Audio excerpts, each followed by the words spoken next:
very good day to you this day of your time. How are you? Great!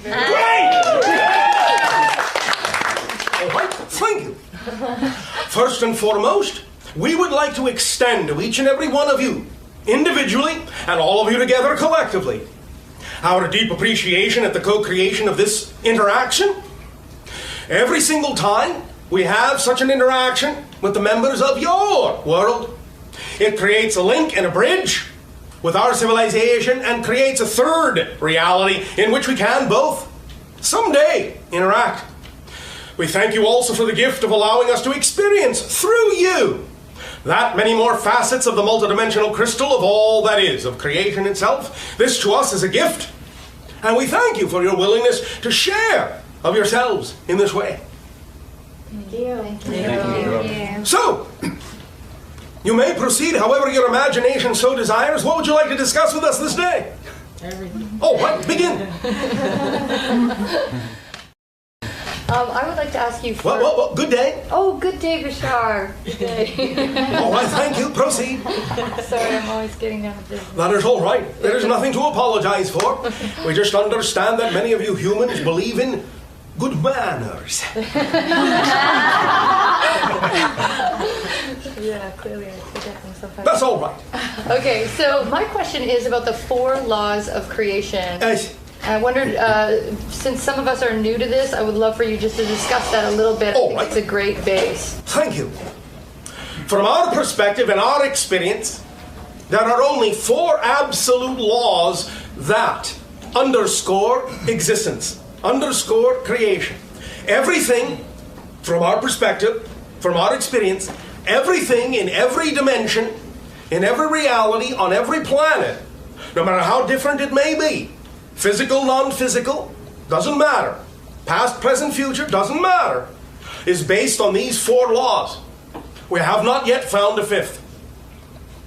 So, these things, using your language, calling them laws, with a capital L, as you say. Not talking about the laws of physics, things like that, because those can vary from reality to reality.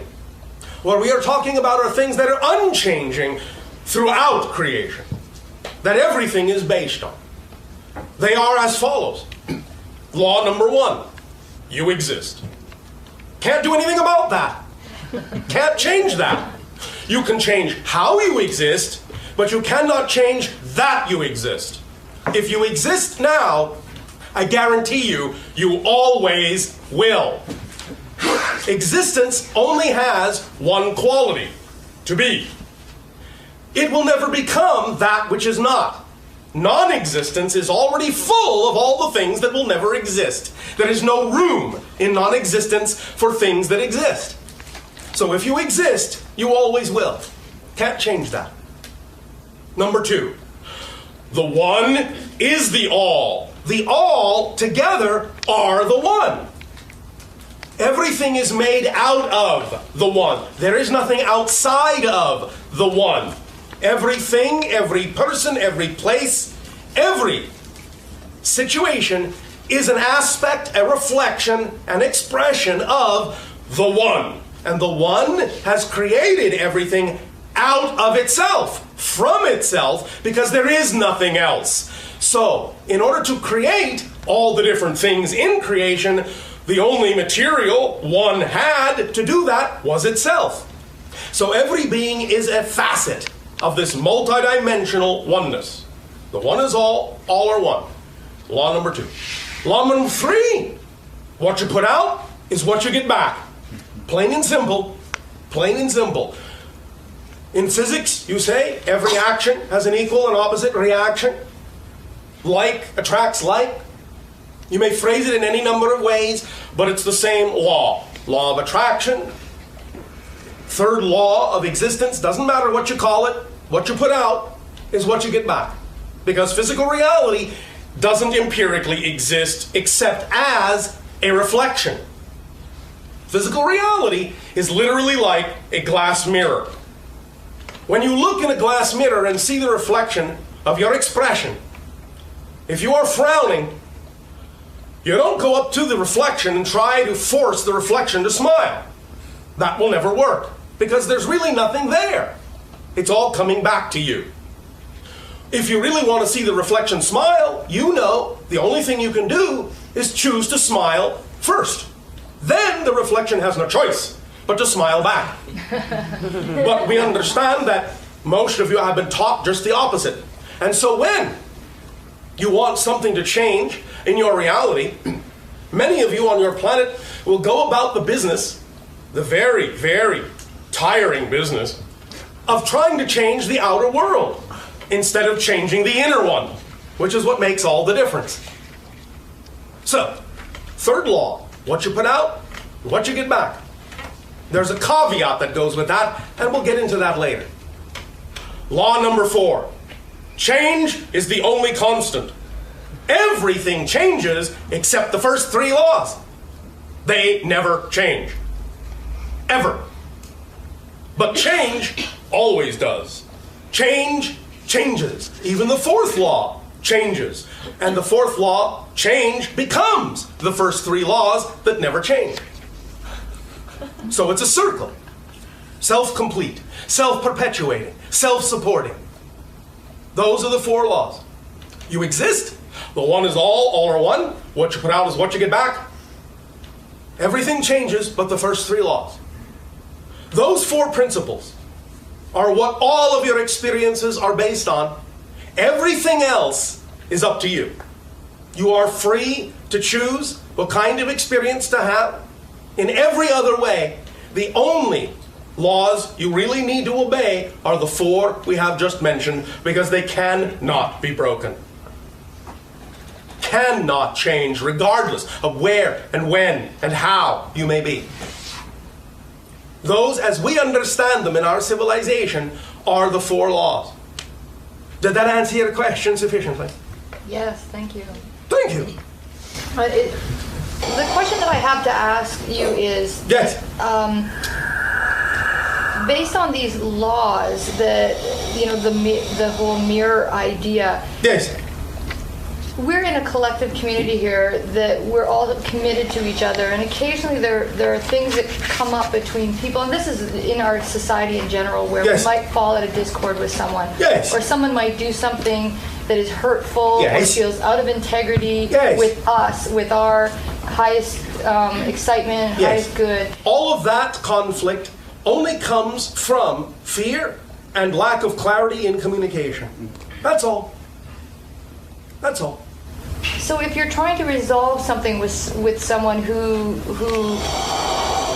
but you have to only change yourself. Yes, you cannot change anyone else. No, you can offer them an opportunity to think differently, but you have to allow them to choose what they wish. Because if you don't allow them unconditionally to choose what they wish, then how is anyone going to allow you to choose what you wish? True. Allowance is the key. So if you're in a situation with someone and you're allowing them, and yes. they continually keep hurting you or bringing back, the same pattern. Or you continually allow yourself to be hurt. Great, thank you. Because remember, it's a matter of choice. Yes, we understand an individual may continue to perpetuate behavior that is generally negative, but you do not have to choose to feel the impact of their behavior. So if you are hurt by their behavior, you're choosing to feel hurt. And that's then your issue, that they have reflected to you. That you have something within your belief system that allows you to choose to be hurt by their behavior. Because you see, if you understand that it's an issue of choice, then at the same time you can observe someone might be purposely doing something negative toward you, you can also simultaneously understand that you can observe that from a neutral position and simply not accept what it is they are offering you as true for you. It might be true for them, but it doesn't have to be true for you. Yeah, okay. Yes, yeah, okay. You see, the idea on your planet that causes so much conflict and confusion are your definitions of things. And one of the strongest definitions that most of you have on your planet is what's true. Is this true? Or is not true? Is it this? or that. If this is true, then that can't be true. Oh, yes, it can. One of the things you will understand about truth is that all truths are true. All of them. How can that be? I'll tell you, thank you. All realities are real.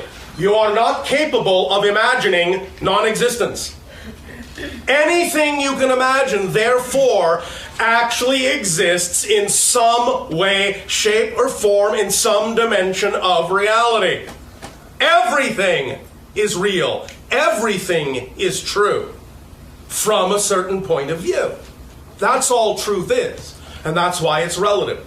Because you see, there is only here and now. Past, present, future. That's in a sense an illusion. The experience of it is real. That's the difference. The experience of it is real, but not the thing itself. The thing itself is just a symbol, just a stand-in for an idea, just a frequency of energy. And when you allow yourself to understand that all things coexist here and now, then you realize that every different thing, or thing that appears different, is actually, in fact, the same one thing from a different point of view. That's all it is. So they're all true. They're all representative of the one, of all that is, of creation, of God, whatever you wish to call it, doesn't matter, it doesn't care what you call it. Because it is all those names. It is everything, it is all that is. So any name you can conjure up for it is also a true name of God. Because there is nothing outside of God. Nothing. Zero. Therefore, all truths are true. And the thing that causes the conflict on your planet is this mentality of it's got to be this or that, instead of this and that. This and that would go a long way toward allowing communication between you to become clearer and to allow resolution between you to become swift and effortless if you recognize going into any conversation that no matter what a person chooses to believe, for them it is true, just as true as your truth is. And if you can validate that and respect it, then it's just a matter of discussing different points of view, neither of which is more true than the other. Does that put a little bit of a better spin on it for you? Yeah, thank you. Does that help? Yeah, a lot. Thank you. Yes? Hello, Bashar. And you good day. Thank you. I wanted to talk about global warming and whatnot, and about our environment and things that we can do to help or change. And there's all these things like we're destroying our environment, yet yes. Nothing is created from elements and chemicals that weren't already here. Yes. So if everything is already here, we're just changing the form. Yes. How is that destroying? Because it's how you change the form. The idea is, of course, that things have consequences. This is not a judgment. It's just physics. Things have consequences. Actions have consequences. Actions that are harmoniously aligned will have harmonious consequences. Actions that are in discord will have discordant consequences. It's as simple as that. This isn't a judgment call. You follow me? Yeah. The idea, of course, is to also understand that what you are seeing on your planet is actually a natural cycle, albeit one that has been rapidly sped up by human interaction. You follow me? Mm-hmm. These kinds of things happen on your planet and many other planets with cyclic regularity anyway. But the idea is for humanity now to face itself and recognize that it has allowed itself to experience itself as being out of phase, shall we say, with the harmonious natural cycles of the planet for quite a while. And now you are experiencing the consequences of being out of phase. You follow me? Mm-hmm. So you can bring it back into phase if you wish.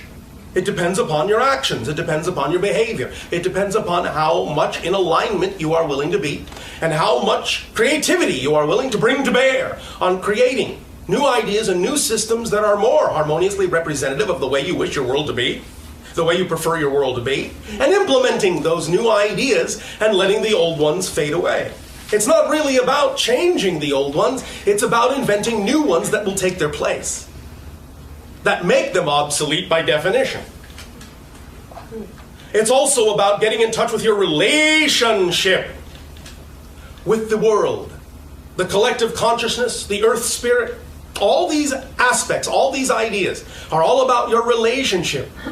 And of course, in being about your relationship to all those things, it's also about your relationship to yourself. First and foremost, you have to have a harmonious, cohesive relationship with yourself before you can really have a strong, harmonious, cohesive relationship with the rest of the world. You follow me? Yeah, Is this helping to illuminate the issue a little bit more? definitely. Is there some particular direction you wish to take this in? I have a second question. Yes.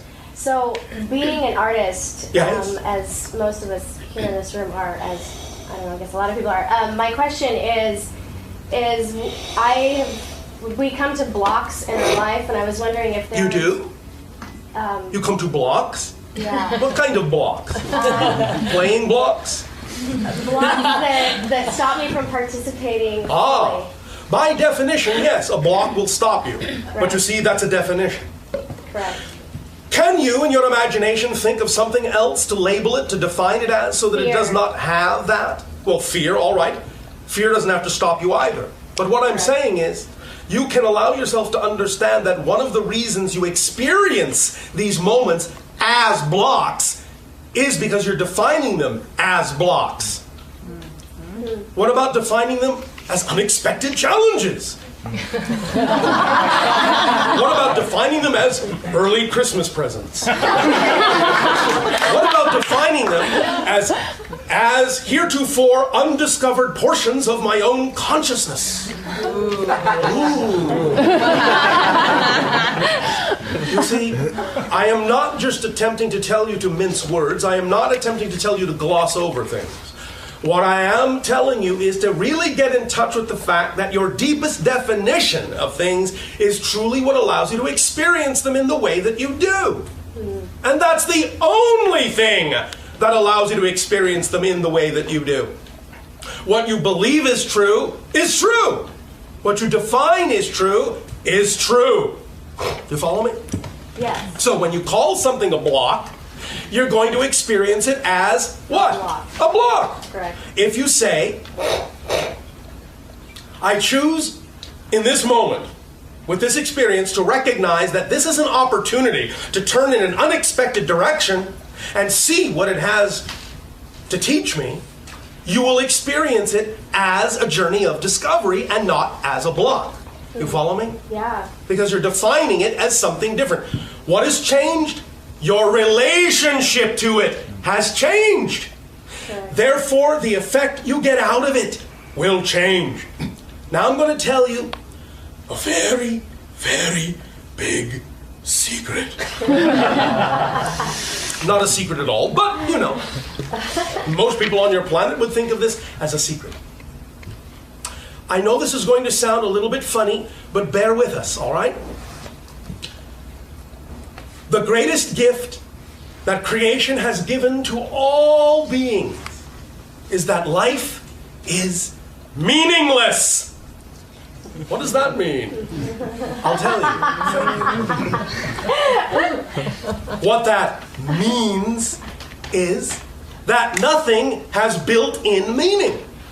All situations, all circumstances have no automatic built-in meaning. They don't mean anything. They're neutral props. The gift given to you by creation is that you have the power to decide what everything means. You are created to give it meaning. Now here's the key. The meaning you give determines the effect you get. Remember law number 3? What you put out is what you get back. So when you automatically and unconsciously define something as having a negative meaning, guess what kind of effect it's going to have in your life? When you automatically decide to assign something a positive meaning, that's the effect you're going to get. Now if you say, but I have been giving something a positive meaning, I'm still only getting a negative effect, then you have to understand that must mean, by definition, that somewhere deep inside you, you are still assigning a negative meaning. You cannot get an effect that is not concurrent with the vibration you are giving off. You can't. It's not possible in physics. So if you are still getting what you define as a negative reaction, then you are putting something out, even if only a definition that says it's negative, in order to get a negative effect. Don't define it as negative, no matter how it looks. Remember, if nothing has built-in meaning, then every single situation has the ability to serve double duty. It doesn't have to change the way it looks to go from having a negative effect to a positive effect in your life. It can look exactly the same. It doesn't have to look different. And in fact, that's the first level of, shall we say, testing yourself to find out whether you really have changed, is that when you are acting differently, when you are giving things a different meaning, if they still look the same, and you then react negatively to the fact that it still looks the same because you were expecting it to look different, then the fact that you are reacting negatively to that means you haven't changed. And that's why it looks the same. The point is that you will always first, because you live in a world of space and time, always first you will get an echo of the old reality.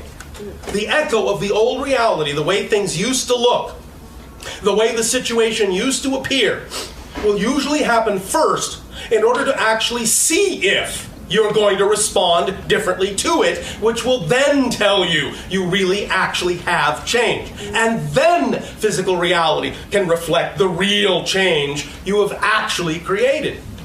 But if you have the expectation that things are supposed to look different because you think you have changed, but then you react the same way you always have when they don't look any different, then that tells you you haven't changed.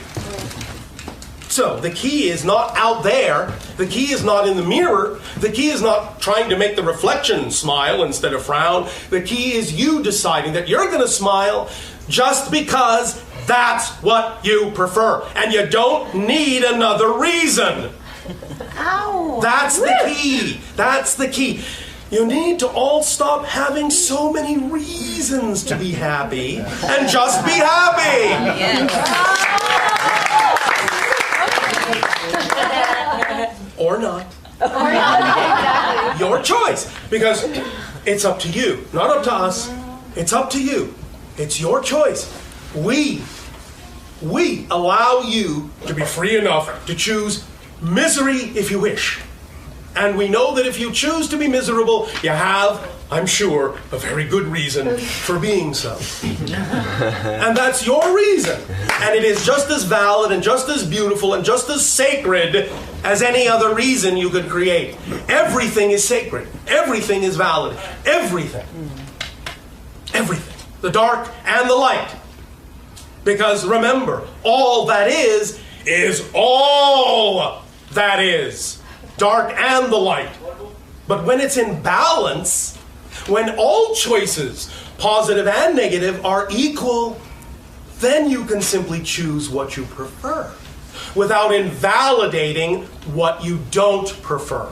It's the invalidation, the judgment of what you don't prefer that gives it power to manifest.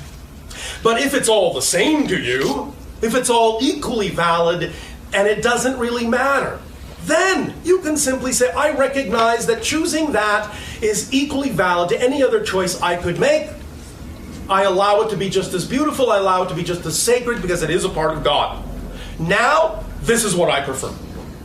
That's it. Simple as that. Does this help? Thank you. Thank you. Thank you. I need the keys to whoever has the white Volvo. Don't look at me. Look at yourself.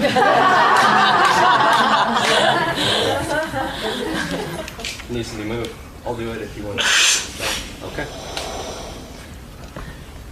Do continue with whoever wishes to discuss a subject next. Hello, Bashar. And do you good day. And hello to the collective. All right, thank you. I have several questions that I think will linearly, because that's how we think here, start to... not so much anymore, but yes, we understand. It's accelerating, yeah. Yes. Right. So I think it'll come to a point, so Oh, all right. everyone just bears with me for a second. They can use whatever animal they wish.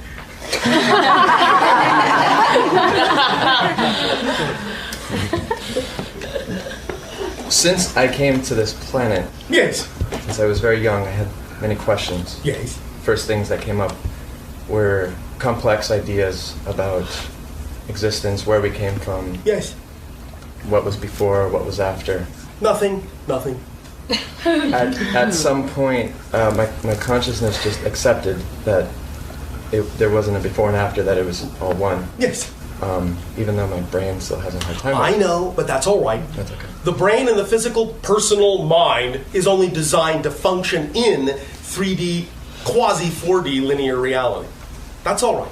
There are other aspects of your consciousness that function on higher levels, and whatever aspects of that understanding need to filter into your physical mind will do so. Got it. Which, that'll kind of come as a side note in a minute, because Oh, all right. I've Side note. so we'll get I've seen things throughout my life that I can't explain. Oh, congratulations! How exciting! I feel that they've altered my consciousness. In a way. Yes. Well, or you have altered your consciousness and thus were able to see things you can't explain. Exactly. I have a specific question about one. I wonder if you might be able to help me with. Well, we'll see. When I was about 20 years old, I was undergoing a massive transformation in my life. Yes. And I was in Monument Valley, Arizona. All right. And I'd fallen asleep in the campground. Yes. And in the middle of the night, or somewhere around 2 or 3, I'm not exactly sure, I awoke to see a vast amount of light pouring from the center of the valley outwards. Yes. I thought it was the moon rising behind me. Except I felt kind of an altered state happening around me. Yes. People were asleep, there was nothing moving, there was an unnatural stillness. All right. And there was a voice in my head, separate than mine. That said, We'll allow you to see. yes. And I said, see what? And they said, turn around. Yes. So I turned around, and what I saw in between the two main towers in the monument, if you're familiar with that landmass, We understand. Yes. there was a portal, a sort of vortex. Yes. It looked like a galaxy or Yes. several galaxies. Most of them do, because they spin. Yes, it spun. The whole Yes. thing was rotating. Yes. Exactly. And light was moving, and my rational mind looked at light and how it was throwing to all the different towers, and it was coming from the center. It was nothing that humans could produce, the amount of light, the vastness of it. Well, part of it actually is energy from the collective consciousness of humanity, but I understand what you mean when you Right. say typically humans don't produce that with their technology. Yes. Technology, yeah, technology-based. What was that? And I just told you, and you just told me. It was a vortex. Right. You understand already that there are natural connection points, natural doorways on your planet to other dimensions, other levels. right. When you alter your frequency in a certain way, you become more capable of perceiving that which may have been invisible heretofore. As you go through these transitions on your planet now, you are all becoming more sensitive to other levels of energy that were heretofore invisible, and they are becoming visible. So this is simply your ability to perceive a natural phenomenology that exists as a connecting point between your planet and other dimensions, other worlds, other reality. My instinct was to get up and walk towards it, Yes. but the voice that heard me said, no, that's enough. Yes, you're not ready yet. And I immediately fell back asleep. The next thing was morning. Yes. Well, congratulations. That relates to something that's happening now. Oh, all right. Throughout my life, Guys? I've had dreams Yes. of a movement, and I've seen the earth change. Yes. I started learning about it from my aunt and different things, and then my ancestry, where I come from, the Hopi, Yes. have prophecies Yes. of the land shifting and Yes. time changing. Yes. I had a very specific dream just before I came to Los Angeles. Yes. And most of you don't know this, but y'all were in it. I dreamt about each one of you before I saw you, and that's why every time I see you guys perform, or sometimes I can't speak and sometimes I cry, because you were all in this dream. And the Hopi and the Aztec call it the children of the fifth sun, where we're moving Yes. towards this Yes. next world, Yes. and the 2012 phenomenon and the Yes. collapsing point. Although, of course, there are a few different kinds of interpretations and many different ideas that are connected to those notions other than just the popular ones, shall we say. Would you like to expand on that?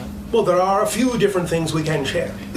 One thing we have already told many of you is that the threshold that you call 2012 is simply the leading edge of the collective consciousness crossing critical mass threshold. The idea being that on the other side of that particular moment in time, there will be more positive momentum on the planet than negative. Yes. You follow me? Yes. Now, what you do with that is still up to you, but it will be available to you because the collective consciousness on your planet, like the leading edge of a wave, will be such that you can dip into that more easily, more effortlessly. We have also mentioned that for a long time, many thousands of your years, with respect to your relationship to extraterrestrial societies such as our own, your planet has been in a type of, shall we say, hands-off quarantine, where we are not allowed to interfere in any way, shape, or form with your development. After 2012, the quarantine is up. Now, that doesn't mean we're all going to land our ships the next day. What it does mean, however, is that we could, depending upon what you do on your planet, we will no longer be held back by the quarantine. We will only be taking our cue from that point forward from the actions you all take and the kind of reality you all choose to create. You follow me? So that's a couple of other things that go along with that kind of timing. And so, the way in which you experience this transition, again, is really up to you. Please remember, there are an infinite number of parallel realities all going on simultaneously. It's not in a sense that you actually change the world you are in. It's that you change your frequency to be like that of the world you prefer to experience, and then experience that parallel Earth that already exists on that level. It may look as if everything around you has changed, but in fact, it's you that have changed, and in a sense have shifted yourself to a world in which there already exist the versions of the other people that are germane to that world, that are on the same frequency of that world. Those that are not on that frequency will no longer appear in your reality. They will simply vanish from your life one way or another. As time goes on, even though right now you are still in a collective agreement that allows you to experience many people who have belief systems that are very different from your own, maybe even very incompatible with the frequency that you prefer, in time, this will no longer be possible. The idea will be that those people will simply phase out of your reality. They will remain in the reality in which their frequency is appropriate. And you will have vanished from their reality. Oh, I wonder whatever happened to so-and-so. They're on another Earth, having their own experience based on the frequency they most believed would occur. So when you go through these transitions, when you look at the idea of change on your planet, remember, many of the things that are prophesied are statements that were made at the time of the energy that existed at the time the prophecy was made. Because there really is no such thing as a prediction of the future. A prediction is a sensing of the energy that exists at the time the prediction is made. If that changes, the prediction is obsolete. If it doesn't, it comes true, as you say. But it's up to you. Many times, hearing the prediction is what causes it to change. Because now you can do something about it. The person making the prediction is saying, look, this is where our energy is. Do we want it to stay here, or do we want to change it? Do we want to experience the transition this way or this way? Up to you.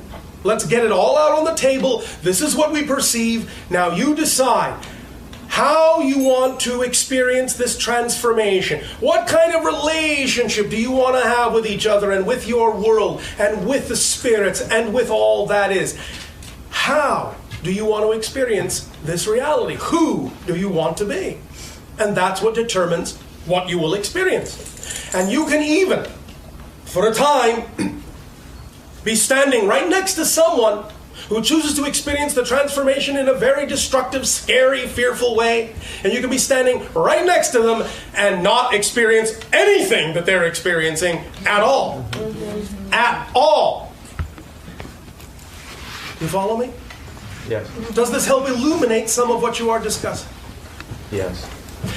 Does this take it where you want it to go, or is there somewhere else you wish to explore with this idea? It's to the next step, actually. All right. Perfect. I'm wondering if you know anything about, I had an experience last week where I started shifting Yes. dimensional, or time. Yes. Space and time, as you transition, as you raise your frequencies, become a lot more slippery, a lot more plastic, a lot more fluid, a lot more flexible, a lot more malleable, a lot more inconsequential. You'll find yourself slipping around in space and time quite a bit more often as the years progress. Because space and time are your own created illusions. And when you live more in the now, in the single now moment, you don't need to create as much time. You don't need to create as much space for all the little details to take place in, because you're not creating so many details. You're functioning more holistically. So you will not need as much time. You will not need as much space. And they will become slippery. And you'll find yourself winding up getting places you can't imagine how the heck you got there in the amount of time you had, but you did anyway. Yeah. You follow me? Yes, exactly. Yes. This is a natural symptom of the transformation your planet is going through. Believe me, we've seen it on dozens of other planets. So a being showed up to me that as myself started communicating to me and said Yes. I had to do some things. Yes. One of which relates to my shifting my consciousness earlier when I heard a John Lennon song called Imagine. All right. And what I found is that as we really go through imagining what the world is like without borders and religion, and Yes. that we have a very small ability to actually imagine what that's like. Yes. And I think, and what I said to myself was to start collectively putting together a work that expresses what that world is like. Yes. Where we are very Because the specific. more opportunities you can provide for people to actually experience that reality, the easier it will be for people to allow themselves to really manifest that together. Yes. The more you are willing to create experiences for people to be able to experience what that reality is like, the easier it will be for them to make the connection they need to make to manifest that reality collectively. It's the experience that is key. Not just imagining it, but creating it in a manner that allows people to actually experience that reality as best as you can is what will allow people to really be able to generate the vibrational frequency necessary to manifest that reality experientially. Thank you. You're welcome. So this book that I'm comprising with a few people, and this film, which is the first level of experience, we have in this time space, we really enjoy media Yes. as an experience. We know. So we're collectively putting together to All right. to push that forward. Then have fun. Do you know anything about that, like about this book and about this film and how it? We don't have to specifically to understand the idea in the following way. We wish to be clear about something, and we wish you to be clear about something too. Very important. It's up to you, but very important. Many people are under the illusion that they have to do something special in order to have impact on everyone else in the world. You don't. Each and every single being on your planet already has 100% of the impact you will ever have just by existing. The things that you are talking about doing, the things that are expressions of your joy, expressions of your passion, the artistic, creative endeavors, do not create more impact. They reveal more of the impact you already have. You see the difference? Yes. So please do not go about trying to create impact on your planet. Allow yourself to simply follow your passion in order that the things you do will reveal more of the impact you already have just by the fact of your existence. Does that make sense? Yes. Does that help? Yeah. Helps you relax a little, yeah. Not so urgent.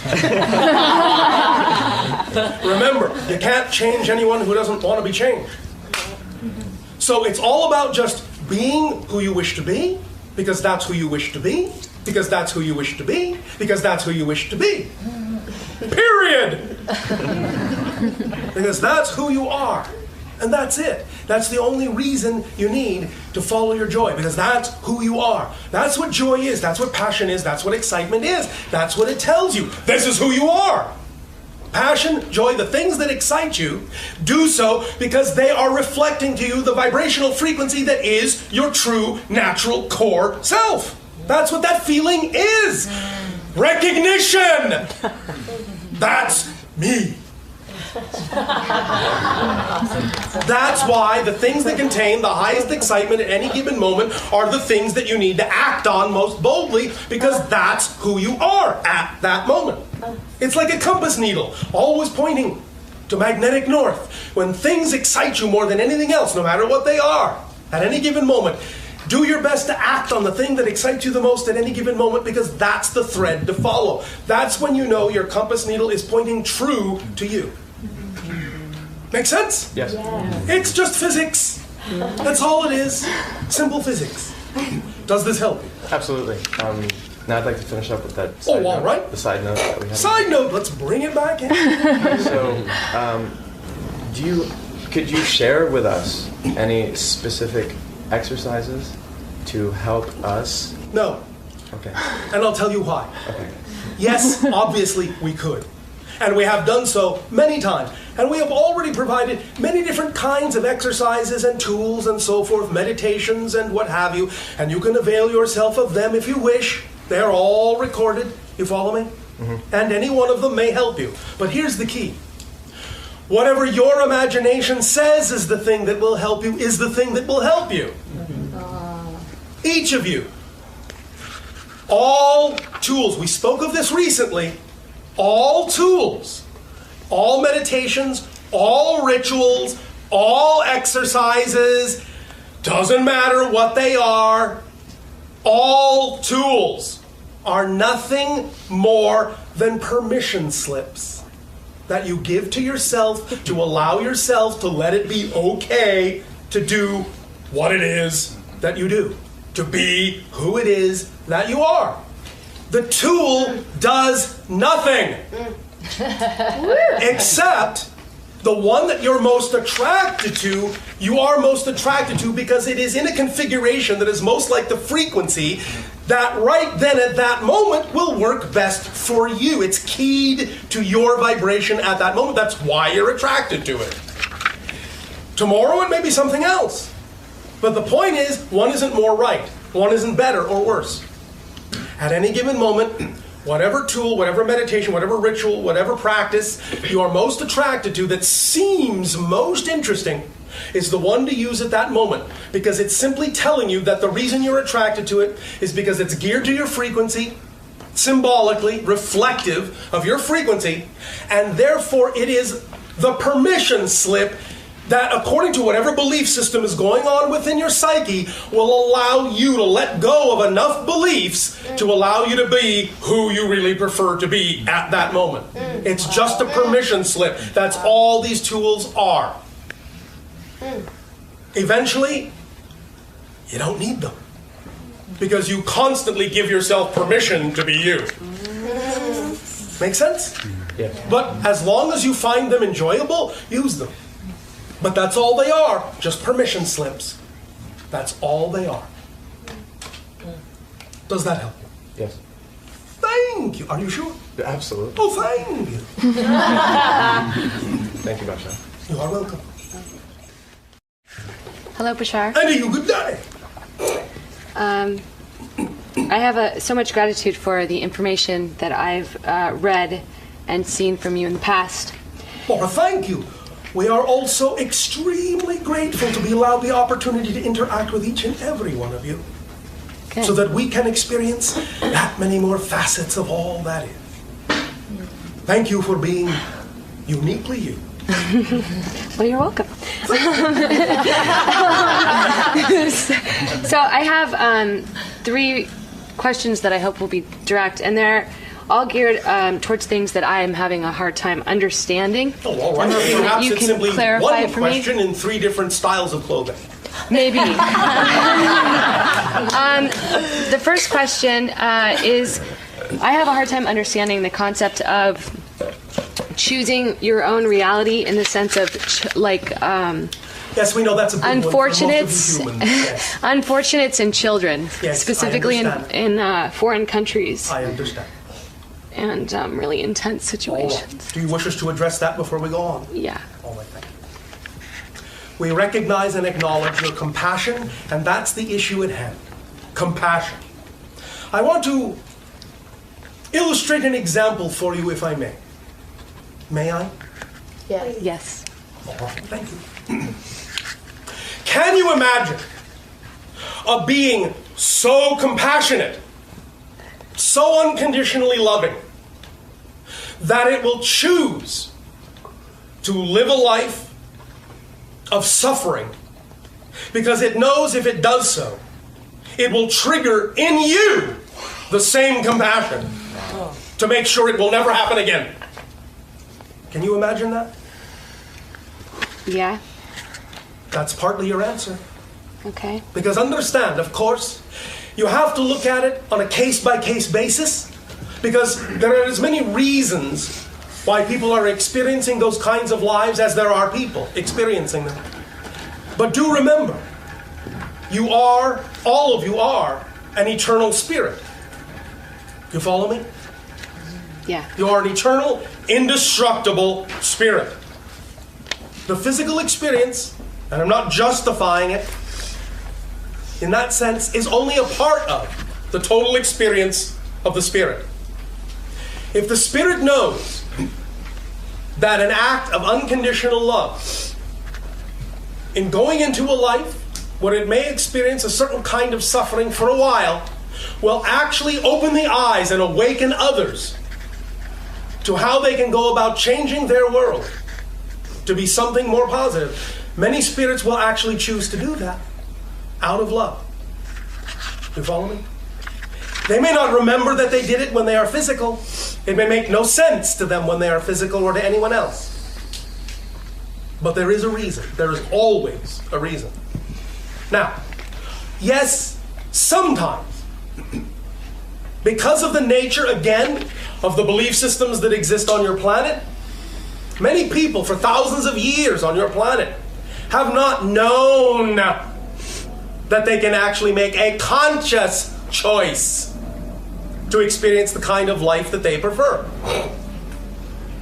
When a being on your planet dies not knowing it can make a conscious choice, it will sometimes, especially in what you call the past, sometimes simply pick up right away in another life that in your terms will be reflective of unresolved issues from the past one. You follow me? I'm speaking linearly here for a moment. Yeah. So sometimes the experiences of people, even children obviously, having lives that you see in that manner as having described as suffering, may be the result of not knowing consciously that they could have chosen something else. When the word is used, choice, it doesn't always mean it's a conscious choice. You follow me? Definitely. All right. I make unconscious choices all the Yes, time. of course. The key, especially in the present life, is to learn to make these choices consciously, intentionally, and to know that you have the power, that you have the option. That's the key. Then you can transform all these things. But right now, Earth being what it is, the consequences and product of thousands of years of fear, there are still a lot of people on your planet that are caught up in fear. Still a lot of people that are perpetrating many negative things against other people. Spirits know that that's the territory they're entering. They understand it may be rough, but they also understand what the consequences may be of their willingness to go through that experience because of the number of people they may actually help by doing so. Do you follow this? Yes. It's not a justification for the negative act, but these things are all done in some way, shape, or form by agreement, by orchestration, even if it is an unintentional or unconscious one. There are still the consequences of energies. And even though you could say, well, I didn't intentionally make that choice, if you choose to perpetuate certain negative belief systems within yourself, and I'm not talking about you specifically, that will always have a particular consequence according to the third law. So even if a person doesn't necessarily in their mind want something bad to happen to them, but are always afraid it might, then they are choosing something bad to happen to them. That's the same thing. Being afraid that something might happen is the same thing as saying you are choosing it. Because what you're saying is that of all your belief systems, out of all of them, that's the one you believe might be most likely going to happen. That's the one you're giving the power to. Therefore, that's the consequences you get. And thus it can be said it was a choice.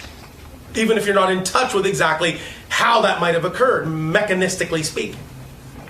But the issue is to become more aware of how that happens so that you can choose with eyes open. So that generation after generation, things can get, as you say, more peaceful, more nurturing, more loving, more creative, more supportive. That's what this transformational age on your planet is all about. That's why you're also seeing an increase in all the negativity. Because you're getting everything up out of your system. All the things you've been holding on to for thousands of years, all the fears, all the negative acts, they're putting them all up out on the table. Saying, look, look, look, look at what we have made our world to be. Look at what we have made ourselves to be. Is this what we want? Is this who we want to be? If the answer is no, then help. Do something that is a positive reflection. Be of assistance to those people. Relieve the suffering where you can. And let others know that those that perpetrate the suffering are themselves suffering. That's why they do it. Definitely. Please remember, it takes a victim to make a victim. You understand? You must do things that break the chain of victimization, beginning with the perpetrator. Because the only reason they do what they do is because they've been taught to believe they are unworthy, they are disconnected, they are powerless. And in living in the terror of the experience of being disconnected from your power, believe me, they will still want to reach out to whoever they can, but being that they are perpetuating a negative spiral, they will simply reach out in a negative way because it's the only way they've been taught to express themselves. But when they are taught to believe that they are powerful, that they are an aspect of God, that they can live the life of joy that they prefer to live, there will be no need to force themselves on anyone else. There will be no need to control. There will be no need. You follow me? Yeah. Is all of this helping to address that issue? Yes. Yes. Would you like to move to the second issue? Sure. The second question is a little vague, but I'd like to know a little bit more of the concept of consequence versus the concept of choosing your own reality. For example, global warming, if we all truly believed that we had endless resources and could do endless Yes. things that we wanted, would it make a difference? Yes. Because you would shift yourselves to a reality where it already has. So you can change consequences and cause and effect by your It's, in a sense, not just the thoughts. Your actions are key. Because you must, in a sense, allow yourself to recognize that because you have chosen to be physical, you must ground the thought through actual action. Otherwise, you're actually not committed to the thought. And if you're not committed, why should the universe pay attention? You follow? Yeah. So, but the idea is that if you shift yourself strongly enough, are truly committed to it, and all your thoughts, words, and deeds express it, then you will see the consequences of that. Now, again, remember, it will be part and parcel to the agreements that you have made also with others on your planet as to how slowly or quickly you see those consequences, because you're not going to want to leave anyone behind. You're going to want to do it in a way that allows everyone to play along with you. At least those that really want to. You follow me? So you'll make an arrangement to see things and experience things in a better way for yourself, and as you do that, you will act as a living, breathing example to others so they can see by your actions and the consequences of your actions how they could also choose to live their lives as well and have the same kind of positive experiences. And shift themselves to another world with you wherein the consequences of your actions are representative. Equally representative of the kind of actions and the kind of beliefs that you are acting upon. Make sense? Yes. Yes, no, maybe, yes. Yes and no. All right. What's no, the in no the part? sense, by trying to solve a problem, are we more acknowledging the problem, that it exists? Depends on how you approach it. If you don't approach it with fear, you're not exacerbating it. If you approach it with the idea of recognizing that it's an opportunity to look at things differently, to see what it reveals about yourself, to own it, accept it, acknowledge it, then you can approach it with a positive and constructive attitude that will act in a transformative manner. You follow me? Yes. Does that answer the question and turn the no into a yes? Yes. Thank you. And the third part? And the third question, it's kind of hard to describe, but I'll try and say it in an analogy. All right, thank you. We often use analogies. Yes, good. Okay. I'm thinking of a soccer game, and Yes. one player on one team is heading towards the goalie on the other team, and Yes. he goes to make a shot. Yes. He believes he makes the goal. The Yes. goalie believes he doesn't make the goal, and the Yes. spectator believes one side or the other, depending on which Correct. team is his. Are there three separate realities going on at Yes. once? Does it have anything to do with an agreement? Yes. Both. Yes. Okay. And all of it. There will be, and is, a reality where the goal is made. There will be a reality where the goal is blocked. There will be a reality where one side wins. There'll be a reality where another side wins. There'll be a reality where no one wins. There'll be a reality where that spectator will see one thing. There'll be a reality where that spectator doesn't exist. Anything you can imagine is concurrently and simultaneously a true, real reality. Whatever you experience is by agreement in your reality. So am I able to experience two things at one time? More and more in your new age, yes. But you must understand it's not exactly two things at one time. It's a reality containing the definition of the experience of seeing two things at one time. It's not actually two realities. It's see. one reality with the definition that you can experience two realities. But that's one reality. Does that make sense to you in your Yes. language? Absolutely. Yes. Does this address the question? Yes. Thank you. Thank you. Okay, I just want to ask you on that same thread. Yes. So I've discovered in the last several years that I'm able to see all angles of things. And Yes. so it makes it really challenging for me to Yes. have an opinion because Yes. I see everything as valid. Yes. And it's created pain inside of me because I... Oh, one moment. Repeat after me.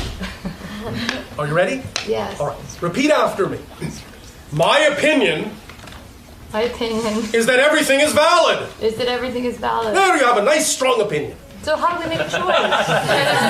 How do we make a choice, or how do we define At any things? given moment, you look at all the things available to you that are available to you to act on.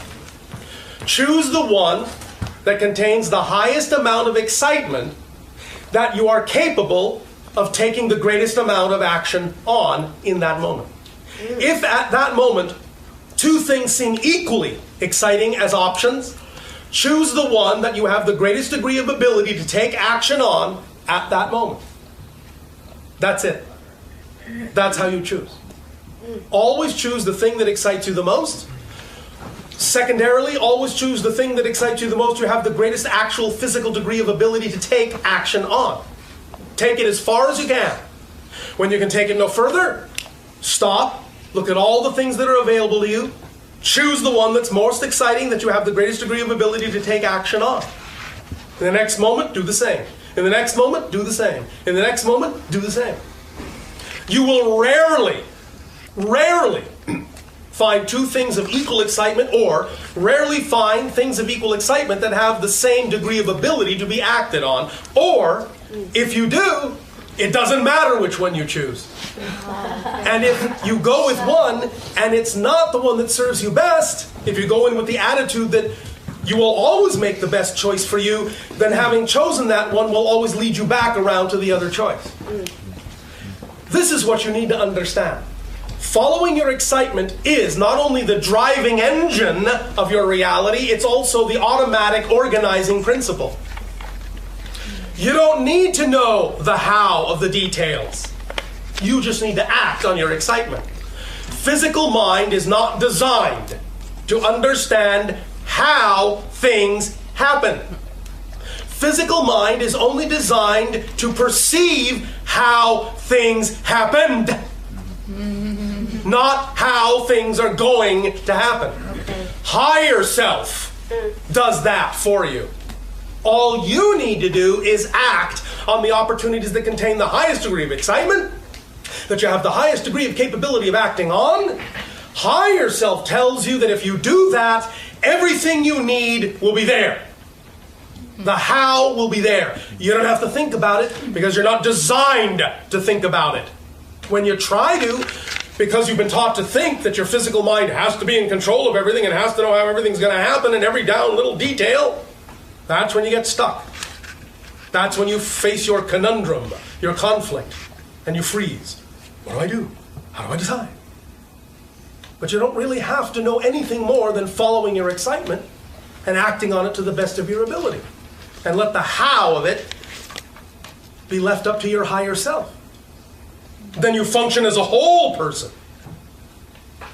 And the physical mind is not doing a job it wasn't designed to do. And taking all the extra baggage and tiring itself out. It wasn't designed to carry that weight. Does this make some sense? Absolutely. Is this helping? Yes, thank you. Thank you. Good day. And to you, good day. Thank you. I am interested in the conversation of worthy beings of having this wonderful opportunity of choosing our reality. Yes. And then I'm curious about any agreements that we may have made prior to coming into this lifetime. Do we make agreements? Yes, you do. And sometimes they can be general, and sometimes they can be specific, and sometimes they can be with whole groups of people, and sometimes they can be with single individuals, and sometimes you won't really have made much of an agreement at all. And then how those play out. Well, it's different. Yeah. It's the difference between what you humans call choice and destiny. Right. Destiny is really nothing more than the agreement, or shall we just say theme, that you chose to explore in this life. Look at it as an analogy, like a hallway. You have chosen that hallway. I will walk down that hallway. I will walk that road in this life. That's my destiny. Of course, it was a choice on the other level. But now that you have imprinted it in physical reality, it becomes crystallized into a type of destiny. At least according to your physical mind's experience of it. You follow me? Yes. So, walk down that path, you will, as a physical being. That is a choice you have made from another level. And it will be felt like destiny on the physical world. But how you walk down that hall is up to the free will of your physical mind. You can walk down it any way you want. Happy, sad, backwards, forwards, upside down, right side up, with whom you want, without whom you want. How you walk down it is up to you. Walk down it, you will. That's the difference between free will choice and destiny, by analogy. Now, one exception. Because this is the transformational age as you've defined it on your planet, even that can be changed midstream. You can change your theme midstream. Up to you. if you believe you can, and you understood what the theme was you were exploring and have gotten out of it everything you need to get out of it, you can shift gears and start a new theme in the same physical life. Sometimes you have observed this happening with people, and you have, in some senses, misunderstood what you were experiencing and mislabeled them walk-ins. A walk-in is the same soul. It just shifted gears to a different theme. Oh. You follow me? Yeah, exactly. Thank you. Does this help? Yeah, it's exactly what I wanted to understand. Thank you. I appreciate it. Thank you. Hello. Andrew, you good day. Hi. So my question is on the same about the same subject, more or less. Oh, all right. More or less? More. Well. More and less. Thank you. More and less. You see, you're learning. How about evil? How about Yes. people that choose to be evil in this life? Well, all right. Again, understand, first of all, of course, the concept of evil is quite subjective. We prefer the idea of negative energy. From our perspective, the idea that you're calling evil, we call negative energy, and that simply is a mechanical description of what is being done. Positive energy is that which integrates, binds, unifies, makes whole. Negative energy is that which segregates, separates, diversifies in that sense, and breaks apart, and thus doesn't allow communication to occur in a harmonious way, but is discordant, jarring, jagged, rough. You follow me? This is a description of the actual energy involved in terms of what you're calling evil. But the only reason that a being would choose to exhibit that kind of behavior, as we said, is because they themselves have been subjected to it somewhere along the line and have been taught that that's the only way to communicate, that that's the only way to relate to all that is. They are in fear, deep, deep, deep fear, and they feel powerless and disconnected from spirit. And in feeling powerless and experiencing the idea of powerlessness, it isn't that they are powerless, but in experiencing the idea of powerlessness, they then resort to the only thing they have at hand, and that is physical control, domination. They feel they are losing control, losing their grip, going down the drain. They're dying. They feel like they are dying. And believe me, you don't want to die alone. So you'll take as many people with you as you can. And if that means, in the only way you know how, through negative behavior and negative action, well, you'll lash out and you'll do that. Because it's an attempt to reconnect, but in the only way they've been taught how, negatively. That's what domination is. An attempt to reconnect with no positive tools. They don't know how. They only have negative tools. That's how they were brought up. But it's still an attempt to reconnect. If you understand that and can find that space in the being that can be reached, that can be loved unconditionally, that can be shown they are as valid a piece of creation as anyone, then maybe they'll be willing to let go of the fear, let go of the need for domination, and transform themselves from negative to positive. As you would say in your colloquial language, they will give up the job of being evil because it's simply no longer necessary. Here is the secret that people don't understand. Many people on your planet don't understand. When they feel like they are powerless and are trying to dominate in order to gain a sense of power, the issue really is, of course, is that's simply an expression of powerlessness, because the greatest power requires the lightest touch. If you truly have power, you hardly have to do anything to make things happen. The people that have to strain at it, force others, dominate others, are actually saying, I have no power at all. So I have to force everything to work instead of allowing it to work, which it already does. Allowance is the key, and unconditional love is the key. and teaching them that they are powerful aspects of creation. So they don't have to be in fear and terror and feel disconnected and thus feel like the only way to reconnect is to dominate everything in their reach. Does that make some sense? Yeah, thank you. Thank you. On a more personal level. Yes! First of all, I want to say that as soon as you came through, I totally choked up and I had no idea why. That's all right. Many people will have that reaction. In fact, some people will fall dead asleep. Sometimes the frequency that we give off is better processed in other ways. Sometimes it will actually bring things up within you that you may only just barely be ready to look at. We exist in a certain kind of frequency domain that induces others to rise to that level. This is one of the reasons why we don't physically land on your planet yet. If we did, and you were literally exposed to us full force, it might actually cause many of you to go into psychotic shock. Because it would actually force issues you may not be ready to look at to the surface of your consciousness, and you would actually be terrified of yourself, not us. Terrified of yourself and run screaming.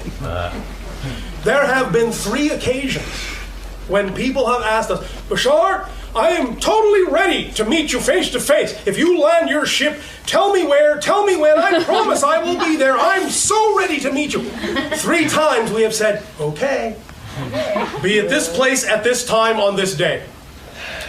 I guarantee you, all 3 times, as soon as they perceived that we were about to land, they ran screaming. You're not ready for our full frequency. This is why you must understand the difference between the world you have created and the world you can create. What it really means to have heaven on earth. The frequency, the energy is so intense when you are living on that level that we must be cautious when we encounter beings that are not living on that level so that we do not burn them out. So, we start slow with these kinds of interactions, yet some of our energy still leaks through. Now, I will tell you, and again, please, none of this is bragging, none of this is judgment. I am simply discussing the mechanics of the physics of the energy. What you are experiencing right now is about 1% of our energy, and that's it. You follow me? We are linearly, if we were to put an overlay of our reality onto your reality, just in terms of space-time, linearity, our reality, vibrationally, would be about 300 years ahead of your reality. But, culturally, we're about 3,000 years ahead. Do you follow me? Now, it doesn't mean it's going to take you 3,000 years to get where we are, because you live on a world of great acceleration. The point of Earth is to accelerate from the dark to the light more rapidly than almost any other world. This is why we use what we call the rubber band analogy to describe your planet. You all know that when you take a rubber band on your planet, the farther you pull it back, the farther it will go when you let it go. The idea on Earth is darkness. The reason you have experienced so much depth of darkness and limitation, you have pulled your rubber band so far back into darkness that when you finally decide to let go of all the darkness, you will snap that much faster and that much farther into the light. That's what you're doing. That's the way you're doing it. You are very strong, very brave beings for doing this. And we thank you. Because you are teaching many other planets valuable lessons of how to overcome almost anything. Euphemistically speaking, they look at you and what you've been capable of overcoming and transforming and say, well, if they can do that, this is nothing. You follow me? Yeah. Does this help? Yes. Yeah, thank you. Thank you. As far as the question, I, like many other people in this room, I was blessed with and blessed with a body with very few limitations. Yes. And I have several talents. All right. They all melt together, and I can't Yes. quite focus on just one in particular. I'm having fun with all of them. Well, thank you. And as much as I'm having a great time with myself, Yes. I constantly feel like I'm not achieving my highest purpose. I see. And I feel very self-indulgent. All right. Let me assure you right now. Now, of course, you don't have to believe me. Your choice, yes? Yeah. All right. But let me assure you that from our perspective, there is only one thing any of you have to do to fulfill your highest purpose in life. Be yourself as best you can. That's it!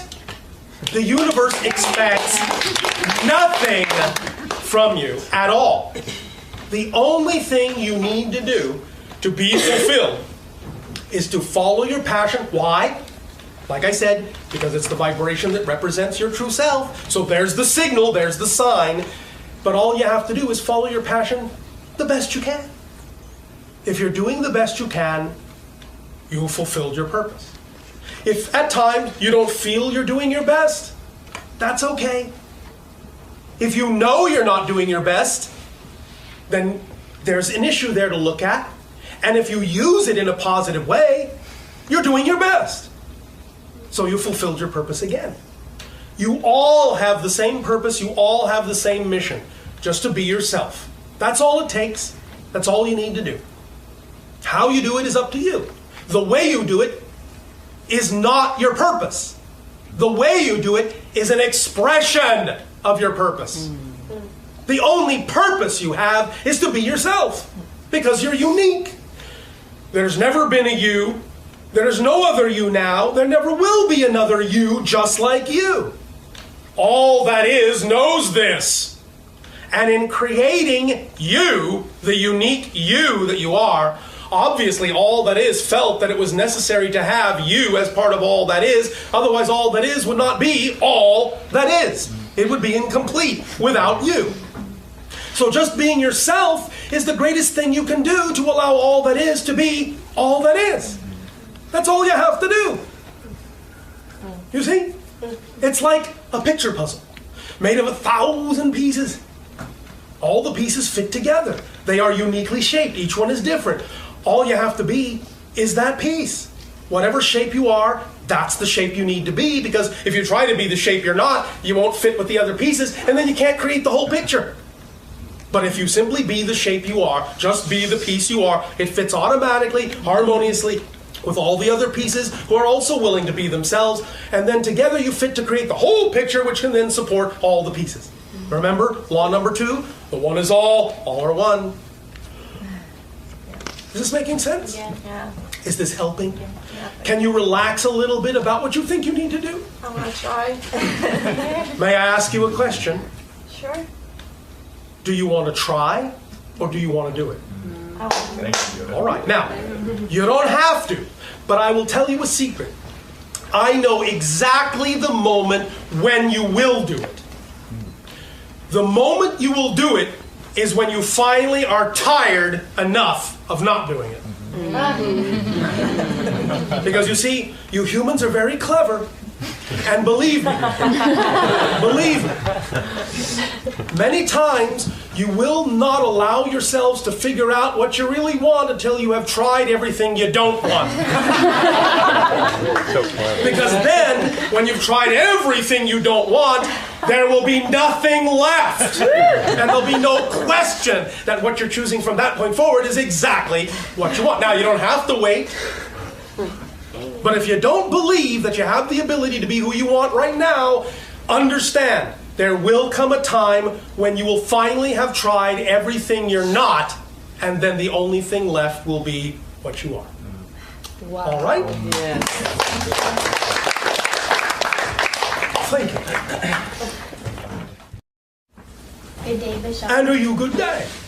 I was wondering if you could possibly elaborate on premonition and the instinctual feelings and... All right.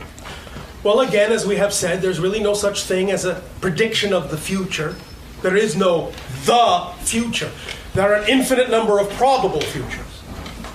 When you have a premonition, what you're doing is you are feeling the energy, intuitively, instinctively. You are feeling the collective energy as it exists now, and you are extrapolating that if that energy does not change, this will be the consequence of this energy. So you make a prediction. You have a premonition.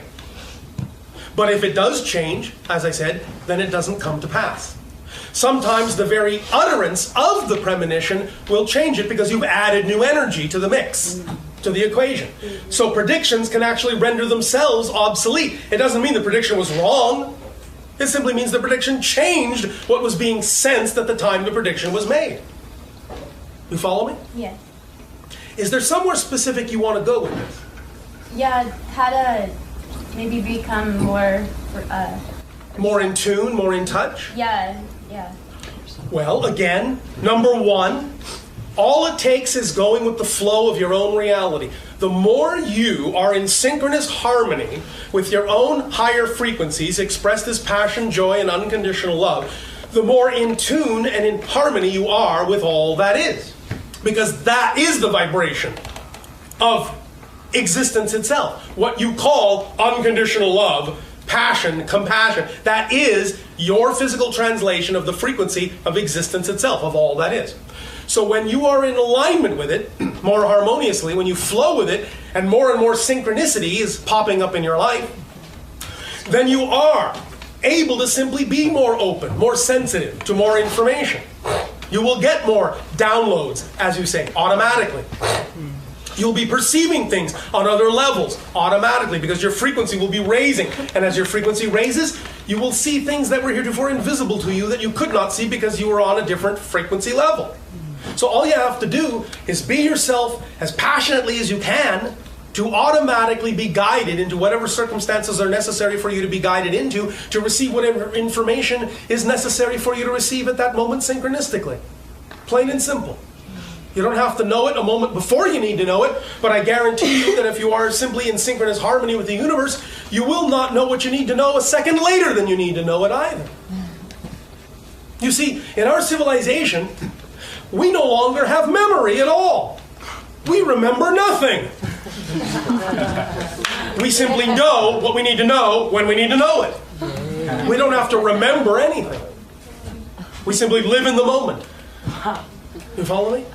But in that moment, if there is something we need to know, it's there. Because we are present. Because information, all the information you could ever want, is here and now. So if you live somewhere else, but here and now, the information can't find you. All you have to do to find all the information you need is live here and now where all the information exists. And then whatever portion of that information is germane to your frequency, to what you need as an individual, a unique individual, will be given to you. Automatically. By definition. Remember what I said, excitement is the driving engine and the organizing principle automatically. It's a complete kit. It comes with all the information you need to allow you to continue to experience your excitement. Unless, of course, you have a belief that says it's not. Then it won't. Plain and simple. Remember, remember, remember, remember, remember, or not. Everything exists now. All you need to do is be in the now to know whatever it is you need to know to be you at this moment. Whatever that may mean. Whatever that may mean. Open up to it. It will be automatic. It will be effortless. You will experience yourself as joy. Not that you will experience joy, you will experience yourself as joy, as love, as the vibration of compassion itself, as gratitude. All these things are here for you. They are you.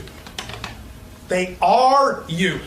One of the things we have often said is one of the results of this transition you are going through, one of the results of transformation, is the realization, the revelation, if you will, that you actually are the dimension of reality you previously thought you existed in. I'll say it one more time. Revelation is the recognition that you actually are the dimension of experience, the dimension of reality that you previously thought you existed in. You don't live in physical reality, you are physical reality. It's in you. There is no out there. There is no outside. Anything that you're calling a physical experience is in you, in your consciousness. It's up to you to decide what to experience based on your agreements, based on your individual themes, based on your individual choices, based on who you prefer to be. Now, in this place and time, in your history, on your planet, more than ever, you are free to choose who you prefer to be. Intentionally, consciously. Is this helping? Yes, I'm just wondering, does that go along the lines of opening yourself up to levitating and the possibility of... These things are possible. Many people on your planet can do them. Understand it isn't always necessary. Some things like that are actually not always representative of your highest joy. Some things like that are not always representative of the path of least resistance within your belief system. I'll give you an example. Path of least resistance is the key to everything you do in physical reality. Yes, of course, you could develop your psychic abilities to be able to go to that person and say, how much change is in your pocket? Oh, 12 cents. Yes, you could. You could spend perhaps days, weeks, months, years developing the ability to do that. Or you could walk up to the person and say, empty your pocket. 12 cents. Path of least resistance. The point is it really representative of your excitement to do those things? Or is that just a side issue? You have to make the determination. You have to have the discernment as to what's really important for you. Yes, you can learn to levitate. Do you need to? I don't know. We'll see. Yes, you could be blue, 8 feet tall, and have 12 arms. Do you need to? I don't know. We'll see. Path of least resistance may say, no. You can be who you prefer to be, who you really need to be without that. You follow me? Yeah. So, by all means, if it attracts you, then gravitate toward it. Here's a caveat for you, however. Do not be fooled by your own trickery. Many times the things that lure you, that are exciting to you, do so not because that thing needs to come to fruition, but because you needed to be pulled in that direction. Many times the things that excite you the most are really functioning as nothing more than carrots to lure you in a certain direction, to get you where you really needed to be. Because your physical mind is often quite resistant to being where you really need to be, because it doesn't recognize that as the thing that will actually serve you. Because it is labeled it is not exciting, when in fact it might really be representative of your true joy. But if you have to trick yourself to go in that direction, then you'll dangle the biggest, fattest, juiciest carrot you can possibly dream up, because your higher self knows what will attract you. And you'll work together with the higher self and say, hey, if you want me to go in that direction, put that in my sights, and believe me, I'll run toward it. Okay, here I go. Oh wait, where'd the carrot go? Oh, where am I? Where'd I wind up? Oh, here. Oh, I see why I came. The more clear-minded you are about what you're choosing, the fewer carrots you will need. You will just go because you recognize that that is where you need to be, that that is what excites you the most, that that is who you really are, and you will not resist it. You will not label it in such a way that it makes you resist it.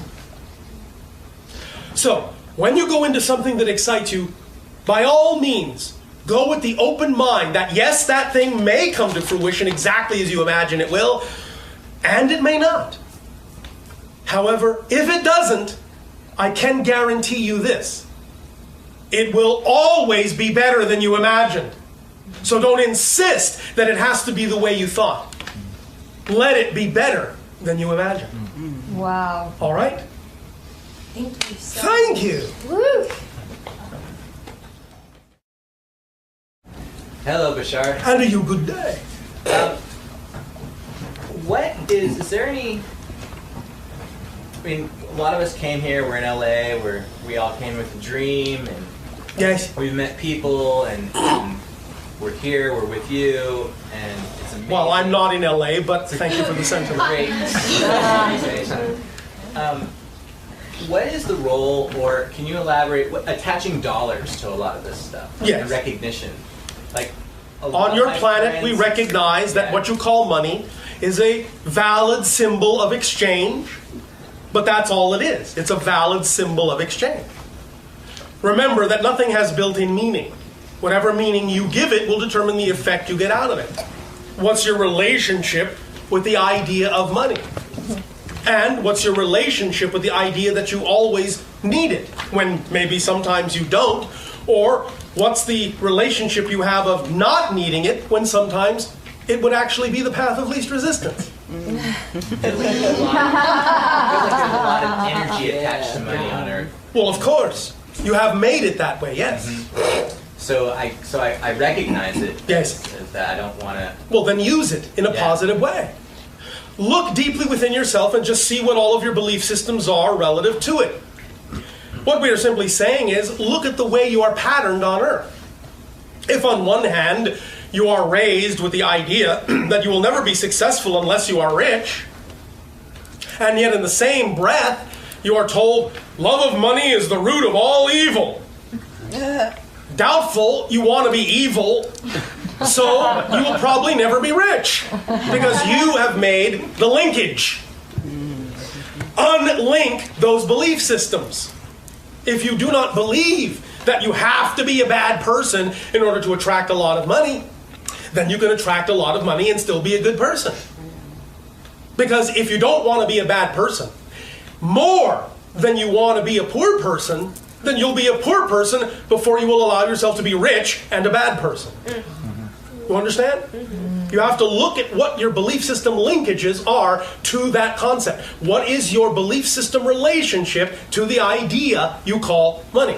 You have to develop your own relationship to it. One that is positive, constructive, and healthy for you. Also, don't be insistent on certain definitions that don't need to be there. Again, money is a valid tool on your planet. We understand it. We don't have it, we don't need it, but you do. That's fine. Eventually you will not need it anymore. That's fine, but that's not now. The idea is, again, is to watch your definition. Our definition of abundance, which some of you have heard us say, is simply abundance. The ability to do what you need to do when you need to do it. Period. That's it. That's the definition of abundance according to our civilization. The ability to do what you need to do when you need to do it, no matter what it is. Now, if that can happen through the synchronistic events in your life without necessarily having to bring money into it, are you willing to allow it to happen that way? Or will you insist that it cannot happen if I don't have money? You see? If you have set yourself up to have a belief system that says B cannot happen without A, if you don't have A, you will never have B. And many times, having that belief system will actually prevent you from ever having A, because you believe the two are connected. Does this make sense? Yeah, it does. It just feels like it's really fun to have money. And, yes. And opportunities to help people. But why? Why is it fun? I already told you. Yeah, you did. Because it gives you the ability to do what you need to do when you need to do it. Yeah, and then some. Yes, but you don't always need it. I know, but I've spent a lot of time working that way.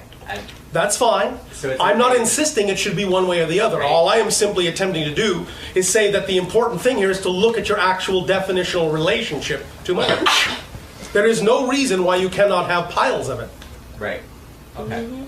No reason other than your own reasons. That's all we're saying. It is energy. It is exchange, just like anything else. The point is you will not see the doorways through which money could come to you if you're not already existing on that level. I believe that you now have many different kinds of permission slips on your planet that are various kinds of tools that address this situation. One of the more recent ones on your planet is something called The Secret, and it addresses specifically the issue of money. Have you listened to that? Oh, yeah. All right. How many times? I mean... How many times? Maybe 50. All right. Do you believe what it's saying? that means no. And hesitation means no. So, what that tells you is there is still something within your belief system that cannot relate to that idea. Find out what it is. All you have to do is use a common permission slip that we have used quite often, and that is simply the question, what would I have to believe is true about myself and my relationship to this situation in order for me to be feeling this or experiencing this idea? Then be quiet and listen. So that's true with health, relationships, finances? Everything. What would I have to believe is true about my relationship to this thing in order for me to be having this feeling and this experience about it? Then listen to what the belief system is. Dive down into it. Find out what it is. Find out why it's there. And as soon as you truly identify the core fundamental belief, identification of the belief will render it inert. And from that point forward, you can simply replace it with whatever belief you prefer. Got it. And if you know that that will stick just as much as the other belief did, if you don't have yet again another more fundamental belief that says, well, even if I put a belief in that I prefer, it won't stick. If you don't have that, it will stick. You follow me? Got it. Does this help? Oh yeah, thank you. Thank you. Remember, motivation. You all only have one motivation for everything you choose to do. Every choice you make is based on one motivation only. For every situation, in every circumstance, throughout your entire life. I don't care what it is. You will always move in the direction immediately of what you perceive and define to be more pleasurable, and you will always move away from what you perceive and define to be more painful. That doesn't mean it is more pleasurable. That doesn't mean it is more painful. It's what you perceive and define as more pleasurable and more painful. That's the key. And that's why many of you ask, why do I keep doing the same thing? I hate doing this. It's not pleasurable at all, but I keep doing it. I don't make another choice. Why? It's because you've attached a belief to it that says, compared to the other thing, you have a belief that says this thing, as painful as it is less painful than that. Why? That's the question. When you find out why the unknown thing, or the thing you say should be more pleasurable, is not being done, it means you've attached a belief that says it's actually more painful. Find out why. Why would I believe that that thing that I think would actually be more pleasurable would actually be more painful? What do I fear might happen if I move in that direction? What's the worst possible thing I can imagine happening if I go there? Then your imagination will kick in, because you're all very good at imagining your worst fears, I know. So all you have to do is ask yourself, what's the worst possible thing I fear might happen if I do choose that? Oh, I didn't think about that. Oh, that might happen. Oh. Now, at that moment, you just have to realize it's not empirically true that that will happen. It's just a belief. But now you've used it to get in touch with what the fear is, so now you can find out why you have that belief, and now you can change it. Remember, you cannot change what you do not own, so you have to know what it is. Once you know it, you own it. And when you own it, you can change it. It's as simple as that. Fear, define your fear as positive. Fear is a messenger knocking on your door. Hey, there's a piece of you here you're unaware of that you need to know about if you really want to be whole. Hey, pay attention. This is what you want. This is the information you've been wanting to know about yourself. Hey! The longer you don't pay attention, the louder I'll knock.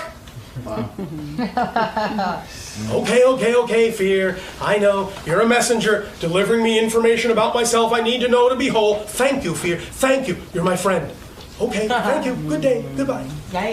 No more fear. Now it's excitement. Oh, what could fear possibly be telling me exists there? Oh, something I don't know about myself. Ooh, exciting. Challenge, discovery, growth, joy.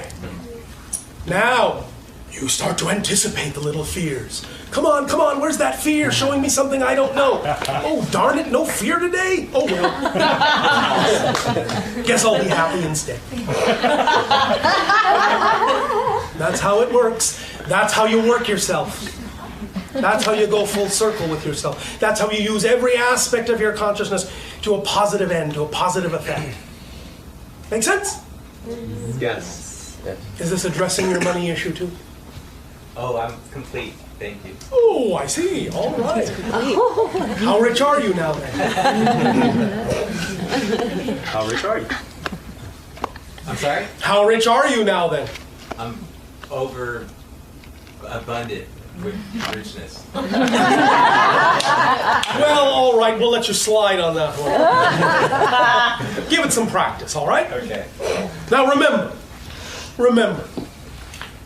do not be confused by terminology and semantics. In such a device as The Secret, when you look at something and say, I can afford that, it doesn't mean you actually have to buy it. Yeah.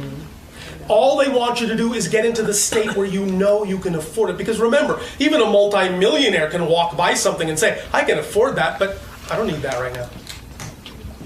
But they know they can afford it. That's the key. That's the state of being. You know you can afford it. Doesn't mean you have to actually spend the money. Just know you can afford it.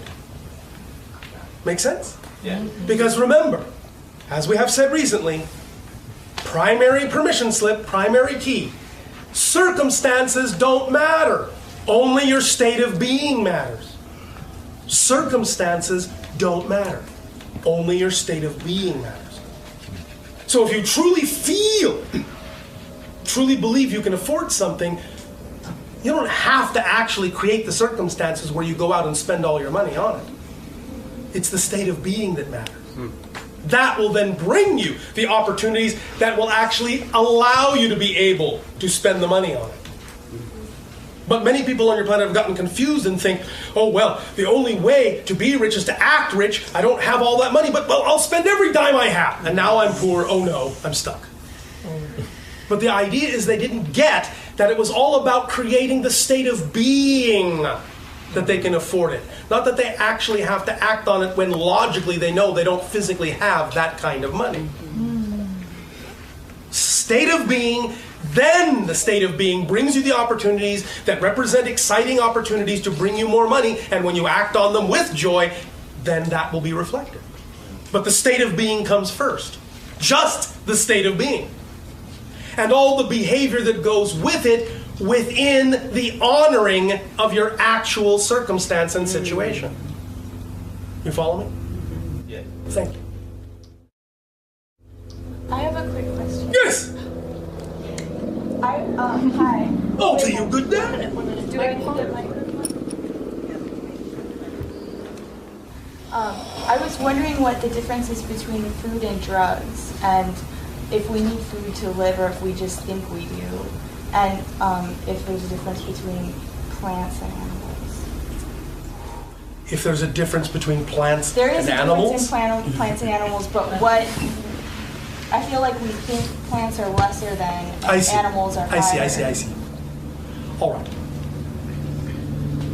In our civilization, we no longer eat. We used to. We no longer do.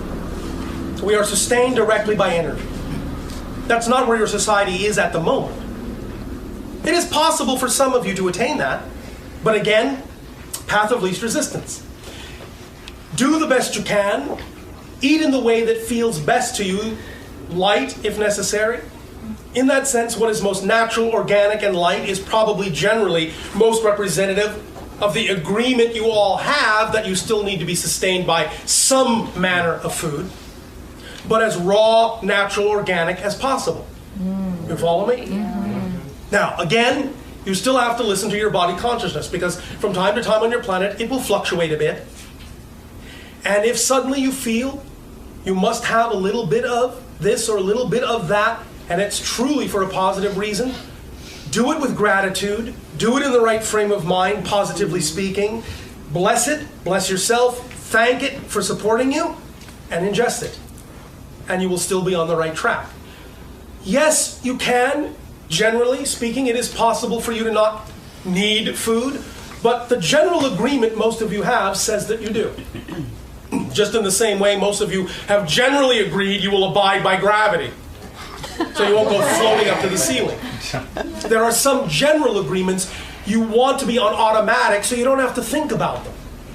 You follow me?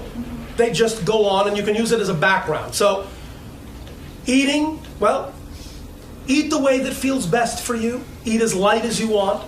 But when you feel you need to eat, honor that. Because your body consciousness is telling you, this is where you're at right now, and that's okay. Don't judge it. It is no less spiritual to eat than not to eat. You follow me? Being physical is a very spiritual way to live.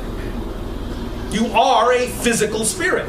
So just because you have to walk and talk and eat doesn't mean that those things are taking away from your spirituality. You follow me? Yes. All right. Now, all things are equal. All things are consciousness. The plant is not lesser than the animal is not greater than the plant, the human is not greater than the animal, vice versa, and all the various combinations you can think of. They're all equal as consciousness. They are obviously, however, different expressions of consciousness, and they are designed to express consciousness in very different ways. Just because some may seem to be more limited than others doesn't mean they actually are to themselves.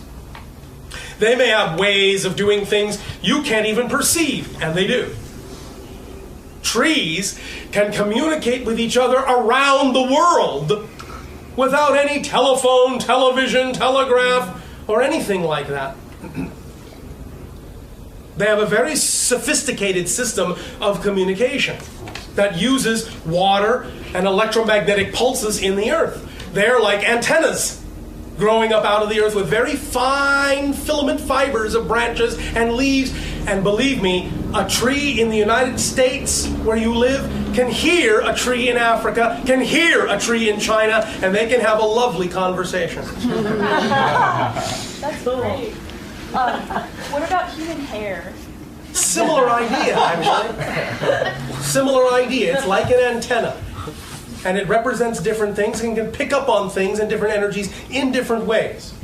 Now, it's not absolutely necessary, but it can enhance certain kinds of ways in which you perceive and receive energy.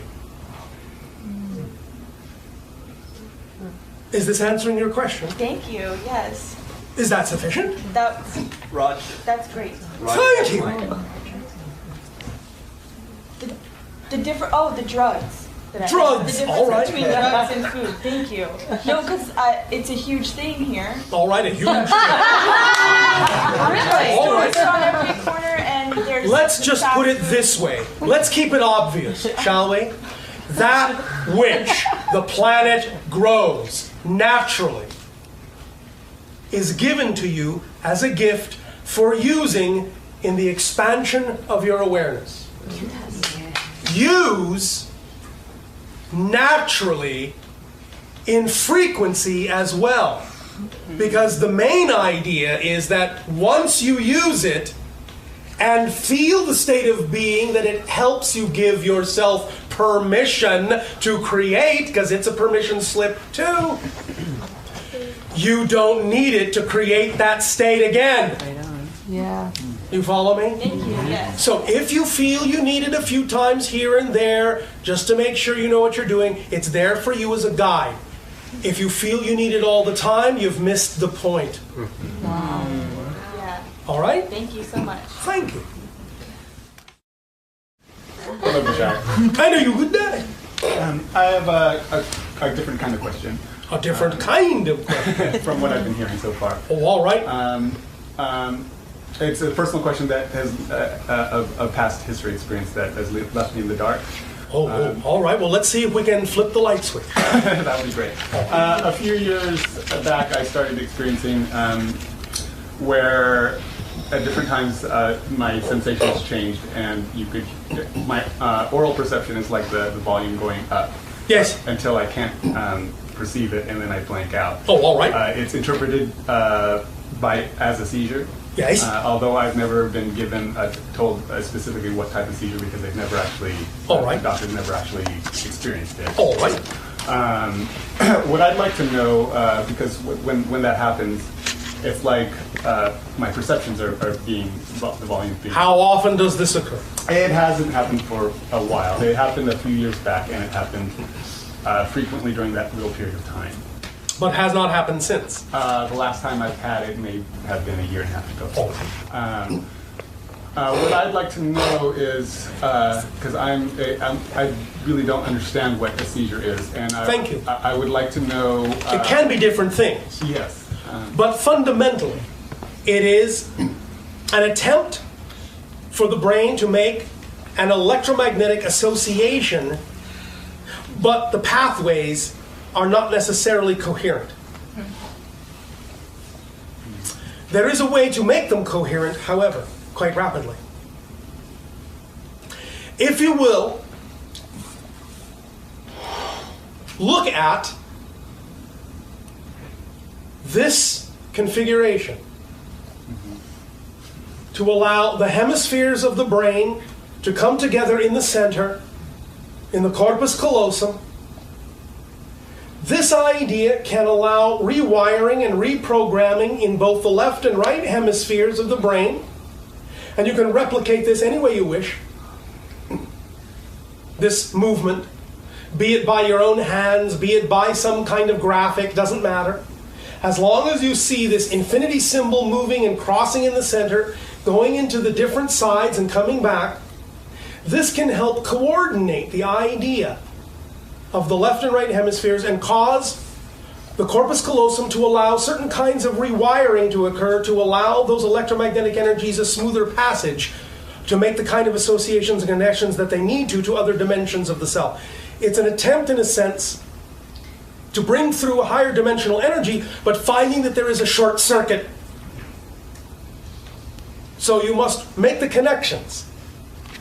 In a sense, what is happening now before you, in terms of the physical channeling going on before you, the initial stages of the channel, learning to channel, were actually very similar to the idea of seizures, and now and then you will actually still see the body twitch. Channeling is actually very similar to a seizure state, but it's controlled, funneled into a purpose, funneled into a series of aligned connections that allow for a bridge and a link to occur between a lower vibration and a higher one so that the vibrations can meet in the middle and synchronize. Seizures, in that sense, that don't achieve this are simply short-circuited attempts to do this. You follow me? Yeah. Is there, like, if there's times when I start feeling off, or like it could be a seizure, is there something I should be doing? Or should I be seeing that pattern? Yes, that would help in a meditative, quiet state. Make sure you have a lot of water in your body. Make sure that you do not have very many toxins in your body. These will also help. You follow me? Yes. And avail yourself of whatever natural, organic, herbal substances in the most natural form possible are those that are beneficial for the workings directly of the brain. Yes. All right? Thank you. One moment. One moment. Are you musically inclined? Not that I'm aware of, but I could have that in me. What is your favorite piece of music? What style? I'm very eclectic in style. Favorite. The one style that allows you to feel most centered, most balanced, most at peace, most yourself. I don't have a specific, I would say it's something in the ambient kind of sound. All right. I would suggest, only a suggestion, find a piece that allows you to feel cocooned. Not in a sense of protectiveness or needing protection, but in a sense of support. Like a mother energy, supporting a child. You follow me? Yeah. Surround yourself with that acoustic vibration. Softly, let that permeate your cells so that you carry that vibration with you.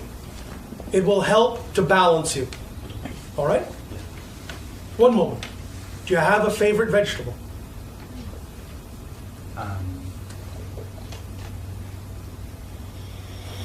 Vegetable? Vegetable. I believe that translated into your language adequately.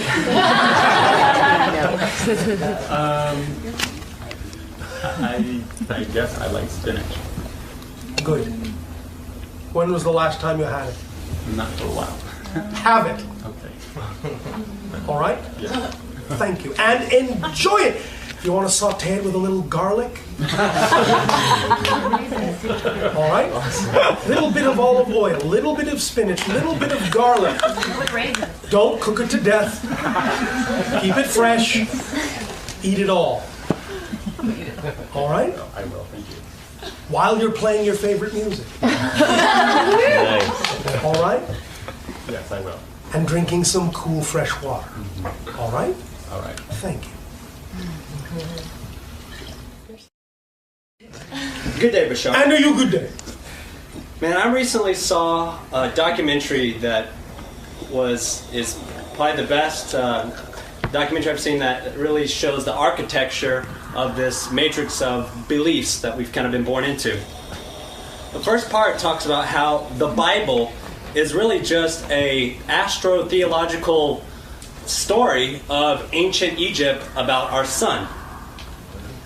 And what I was wondering is if you could, it says that basically it's all been made up. None of it is really happened. It's all true. Both historically and symbolically. Remember, there are many different realities in which different aspects of it may play out. Not every aspect may have played out in your parallel dimension, but they've all played out in some parallel dimension. The ones that are relevant for your parallel dimension are the ones that you gravitate to most strongly. But the issue isn't really whether they are historically true or not. The issue is vibrationally, how do they resonate, these stories within you? What do they put you in touch with? It is a multidimensional text. It has many levels to it. Much of it was created, in that sense, almost unconsciously. Some of it was channeled. Some of it, of course, has been changed historically. It is not what the original text was. Some of it was changed for political purposes. So you understand, in that sense, it may not be always representative of something that actually historically happened because it was doctored for people's specific personal political reasons. Nevertheless, as we said, you cannot imagine something without it being true somewhere. You follow me? Therefore, that's not the issue. The issue is, what does resonate with you? What does it represent for you? What does it put you in touch with within you? How do you want to use it? How do you want to apply it? That's the key. And so? And so, my next question is, man, I'm trying to understand the Alpha Draconians, and this. Why did they choose the ways that they have chosen? Is it because are they capable of seeing the light and expressing love and all things are. All things are, or they wouldn't exist. Now, some, again, as in your reference to the Bible, some of this concept relating to those kinds of beings don't all apply to your reality. You must understand that because many of you are becoming more sensitive to being able to pick up on other dimensions, other things, other levels, other realities, some of what you're picking up on, as you said, has nothing immediately to do with your parallel reality. But many of you may think it does, just because you're not used to thinking in multidimensional terms. And so what you pick up on, you think, must be happening here. It isn't all happening on your earth. Some of it is, some of it's not. But those beings, like any beings, contain all things, are both polarities. Now, some beings, by definition, by defining themselves in a certain way, may only seem to exhibit one side, but they have to be capable of exhibiting both, or they couldn't even exhibit one. As we often say euphemistically, there's no such thing as a one-sided coin. If you have the head, the tail's got to be there, or there's no coin at all. You may only see the head, but the tail is there, or there's no coin. So the issue again, is not to so much get caught up in the idea of what you think they do or don't express or contain, but how do you relate to that idea, and what do you want to do with that information, and what does it do for you in your life to think of it one way or another? What do they put you in touch with within yourself, and how do you want to use that recognition and revelation for yourself? Does that make sense? Yes. And what was the name? One moment, I'm not done. Okay. On one level, the idea of any being that you may refer to as draconian or reptilian euphemistically symbolizes the own portion of your own human brain that you call the reptilian brain.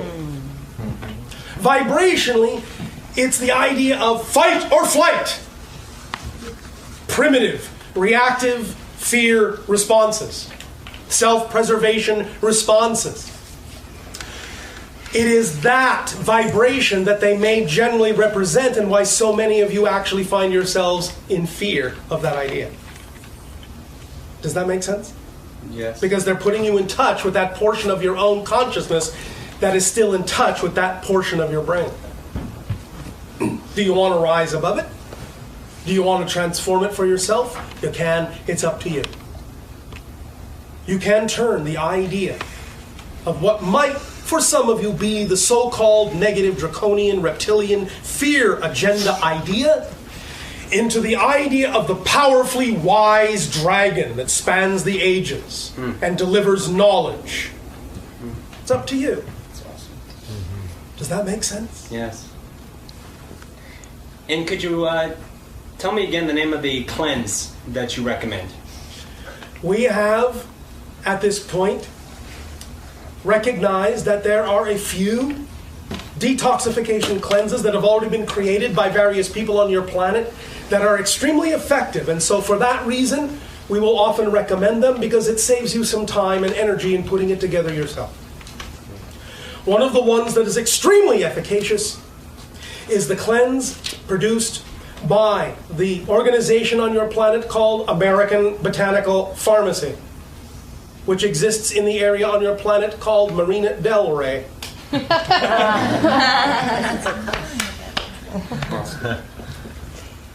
Does this help you? Certainly does. There will be but a brief amount of time remaining for this transmission. Are there any other discussions that you wish to have in the brief amount of time remaining for this connection? You might got passed, but I have a question. All right.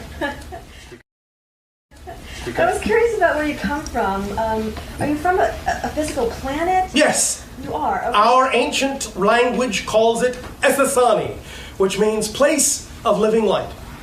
We are in another dimension from you, but our reality is just as physical as yours. Although we are evolving into non-physicality, we still do have physical bodies, male, female. We're actually genetically related to humans because we are a hybrid race created from the blending of humans and another species that you call the Greys. What did you look like? We are of average 5 feet of your height, white, whitish gray skin coloration. Our eyes are slightly larger than yours, almond shaped. The males have no hair, the females do. It tends to be white, although there are exceptions. We are very thin by your standards. You would look at us as something very, very similar to a very large-eyed, thin, white, pale-skinned Mongolian person. The images that we have in the media, I mean, Area 54 or whatever. 51. 51. These are what you're describing, I guess. Yes. I guess we're right on that. Yes. Okay, that's interesting. Yes. Now, our world, in our dimension, our reality, again, is similar to your own. You could survive on our planet. It's actually very green, very park-like. We do not have built-up cities. Our cities are our spaceships. Our planet is relatively park-like. The axis tilt is not as much as the Earth. We are generally not varying by more than a few degrees from what you would call 72 degrees Fahrenheit. We are the third planet like you from our star. Our star is hotter than yours. We are farther away from our star. Our star is a yellowish-green star that we call Sha, just as yours is called Sol. Do you have plants? Are there organic substances? Yes, of course. Okay. Plants, animals, different than yours. Okay, and if we... All life on our planet, however, is symbiotic, not predatory. Wow, that's amazing. amazing. So if we are always, and if we never die, we're always existing. Does that Well, you mean transition, yes. At some point, can we go there? To You the do. Physical planet? You do. We do. You do. Often when you are dreaming and out of your body, many of you have visited us. Very often you also incarnate there, many of you. One of the reasons we are having this conversation is that many of you are actually familiar with us. Yes. Wow. Time for us is not what it is for you. Being in a different dimension, we can actually interact with some of your incarnations in our world and then have this conversation with some of you on Earth as well. In that sense. One thing that is very interesting to us, in your terms of time, we have been speaking through this channel to you for 23 of your orbits around your star. Many of you have asked us about our world. We have given you some remnants of our ancient language, which we no longer use because we are telepathic. But as we said, our ancient world, in our ancient language, is called Esthasani, place of living light. It is very interesting to note that not once, curiously, in 23 years has anyone ever asked us, what's our word for Earth? Enani. Enani. Place of the ancient ones. In other words, home of the ancestors, which you are to us, because we are genetically related. Can you sing a song in your ancient language? Yes! Cha-choo, cha-choo, cha-choo pani, cha-choo, cha-choo, cha-choo pani, Ethathani na ilia cha-choo pani. The dancers, they spin around. The dancers, they reflect ourselves to us. And we know ourselves better for the dance, is what it means. Beautiful. All right, over here, I think somebody has one. There will be but a brief moment of time remaining for this connection. I just want to know, like, you were saying we were able to communicate with you, and I experienced dimethyltryptamine, and I was wondering if that is one of the sources, because once you experience that, you start communicating with really weird beings, and you're in a very strange place, and I want to know if you have any information on that. It can be that it will allow you to begin to perceive in more refined vibrational dimensions. The easiest way to communicate specifically with our frequency domain is to be in a meditative state and imagine the following image. A black equilateral triangle pointing upward against a black background, separated from the black background by a very deep blue light. Just faintly peeking out from behind the edges of the black triangle. If you will see that image in your mind's eye when you are in a relaxed state, that will put your mind squarely in the frequency domain of our reality. Thank you very much. At this timing, we will once again extend to each and every one of you our deep and profound appreciation for allowing us to experience the unique facets of the multidimensional crystal of all that is that each and every one of you are. We thank you for co-creating this link and this bridge with us, and we wish you a fond, exciting, and unconditionally loving good day. Thank you, Bashar.